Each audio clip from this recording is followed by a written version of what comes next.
How often can you pick up a line bike, casually ride into an airport on what is the displaced threshold off runway 09 left? That is so cool.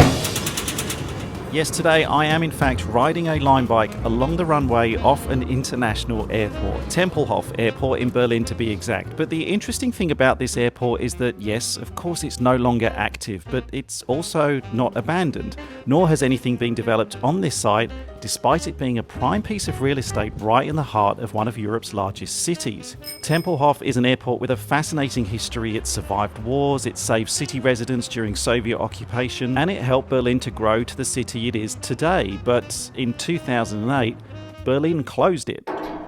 The plan was to replace Tempelhof with a brand new airport on the outskirts of the city, a modern aviation hub that would serve Berlin for decades to come. But there was just one problem. The new airport became one of the most delayed and controversial infrastructure projects in Europe, which at the time made you wonder if closing Tempelhof in 2008, when the new airport wasn't even built yet, and relying on Tegel and Schönefeld airports to stay open longer than planned. Schönefeld Airport, by the way, in 2017, which was named worst airport in the world.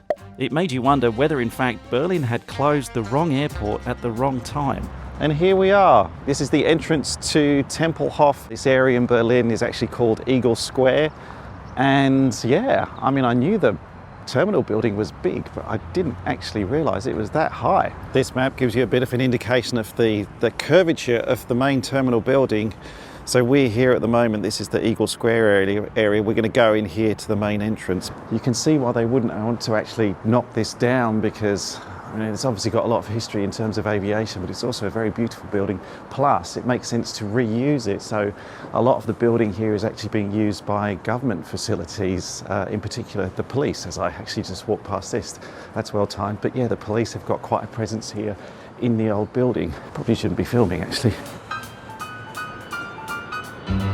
Tempelhof Airport opened in 1923 and it helped establish Berlin as one of the aviation capitals of the world during the early years of commercial flight. In the 1930s, the Nazi government commissioned the construction of the enormous terminal building that the museum I'm now in is currently housed. At the time it was built, it was actually one of the largest buildings anywhere in the world. As the Second World War progressed, Tempelhof's role shifted from civilian aviation to military production. Aircraft were assembled and maintained here for the German Air Force, the Luftwaffe, and thousands of labourers were brought to the site to support the war effort under some pretty harsh conditions. But by the final months of the war, Berlin was in ruins. The city had fallen to Soviet forces in 1945, the Nazi regime had collapsed. But the true importance of Tempelhof Airport was just about to be seen. Didn't actually want to focus too much on the inside of the building. The lady did give me a map, because one thing you can do here is this whole space has now pretty much been turned into, apart from the government's offices in the buildings themselves, this whole space has been turned into a big public area. And if you walk around the outside of the terminal building, apparently there's a good viewing area at the end there. And then after that, you can get onto where the actual runways were. So using my maps, that's exactly what I'm going to do now. So why was Tempelhof really important as an airport after the Second World War? Well, in 1948, when the Soviet Union was controlling all of the access to the west side of Berlin. So you had the west of Berlin that was controlled by the UK, the US and France, and East Berlin that was controlled by the Soviet Union. And because the road networks were cut off, the only way to get supplies into the people of Berlin was by air, and supplies and food were lifted in that way into places like Tempelhof and Tegel Airport, hence the name the Berlin Airlift. And between 1948 and 1949, that airlift saw more than 250,000 flights delivering food, coal, fuel and medicine into West Berlin. And with over 2 million people dependent on those supplies, airports like Tempelhof became one of the most critical parts of infrastructure anywhere in the city, and were a really important part of keeping West Berlin alive until that blockade ended.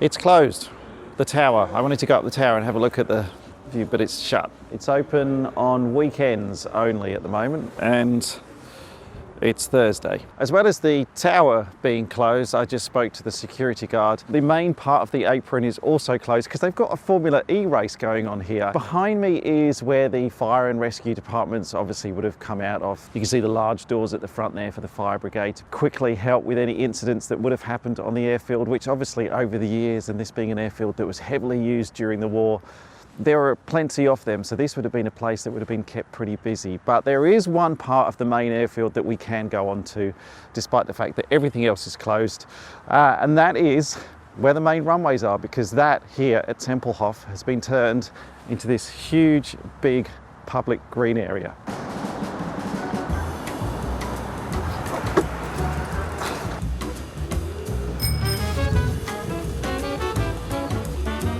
All right, now this is the way to properly look around an airport. Okay, Lime Bike 001, cleared runway. Which direction were the runways actually? I should probably look that up.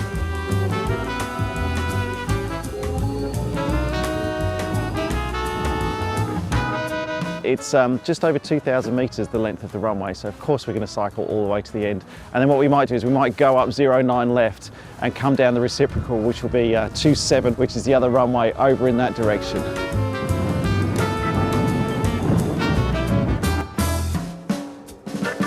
Just casually park my bike on the side of the runway there, as you do. I do love that they've preserved quite a lot here actually, not just obviously the runway itself, the terminal buildings, but some of the airport markings as well. You can see this number 5 here. There's a number 4 further down, and then as you can imagine a 321 as well to get to the end of the runway too.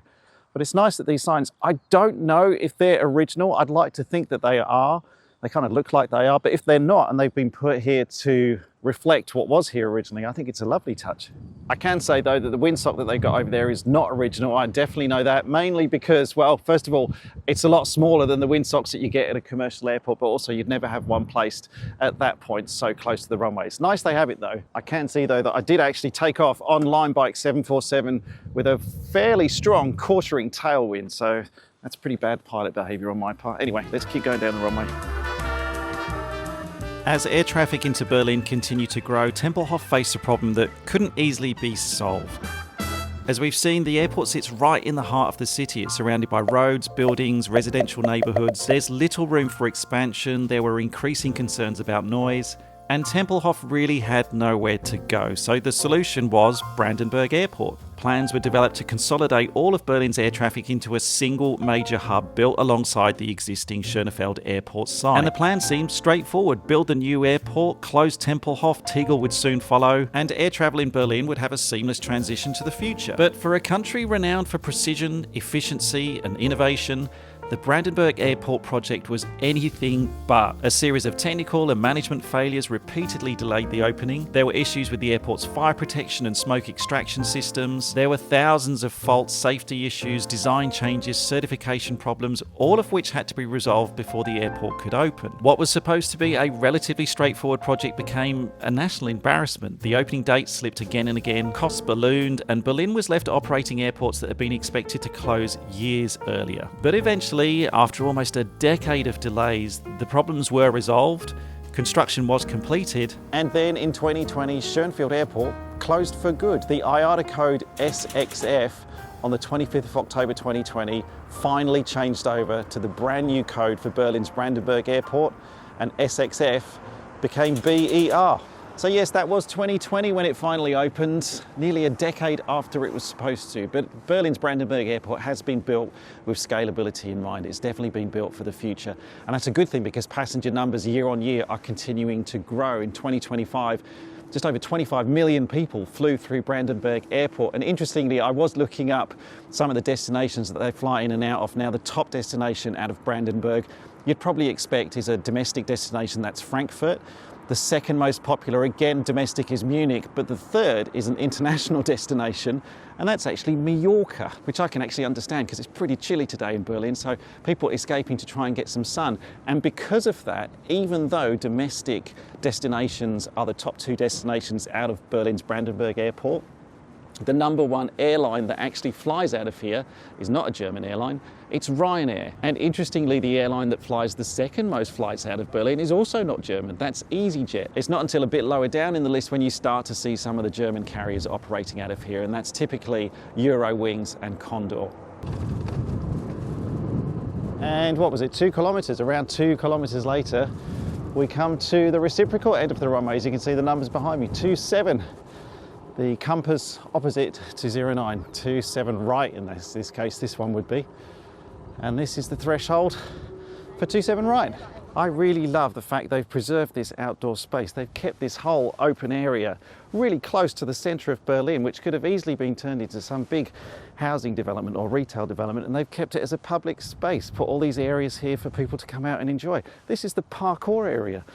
Parkour! I bet you didn't realise that I could do parkour, but I can. But the fact that they've done this, that they've kept the runways intact, they've kept so much of what appears to be a lot of the original aspects of the airport itself as well for people to enjoy, I think is just brilliant. This is such a cool area.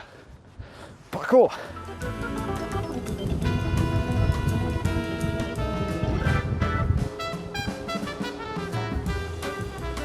That's the old VOR, which is an old navigational aid here at the airport. Now, for any younger pilots watching this, VOR, it stands for VHF Omnidirectional Range. Before the days of GPS, when older pilots like me used to fly around, VORs were a lot more common. They're less and less used nowadays with the advent of GPS and RNAV RMP approaches.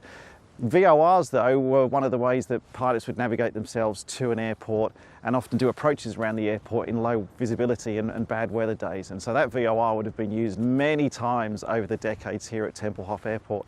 I just love the fact they haven't torn it down. They've put a fence around it to protect it, but the structure of it is still here. This is such a cool place. This is like a museum, but for my absolute favourite thing, and it's outside. Oops. Oh, there's a hole there. And there we come to the end of runway 09 right. I love this place. I'm so glad I came here. Today, Berlin Brandenburg is a functional airport which serves the city well, and it gets rated very highly amongst travellers. And Tempelhof is wonderful. I was actually really looking forward to coming down and recording this video, but I didn't expect how much I would enjoy it down here and how wonderful I think this place actually is. It serves as a real historical monument to an industry that I love so much, and as I've said before in this video, they could have done so much more with this land, but the fact that they've kept it open and accessible to the public with all these nods to aviation, like the Category 1 ILS sign right behind me here, it's a reminder of a very different time in aviation and a very different Berlin. And to be honest, maybe that's actually the point. Maybe Berlin still does have two airports. I'm just looking at it wrong.